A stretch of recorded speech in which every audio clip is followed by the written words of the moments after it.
নমস্কাৰ। আজি মই আপোনালোকলৈ পুনৰবাৰ উপস্থিত ওলাইছোঁ। আজি মই আপোনালোকলৈ এটি লোকগীত গাব ওলাইছোঁ। কিবা যদি ভুল ভ্ৰান্তি হয় ক্ষমা কৰি দিয়া যেন। ও ভাই নামক নকৰিবি হেলা,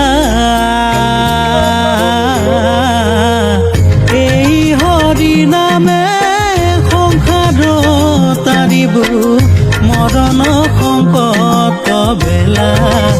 ও ভাই নামক নকৰিবি হেলা,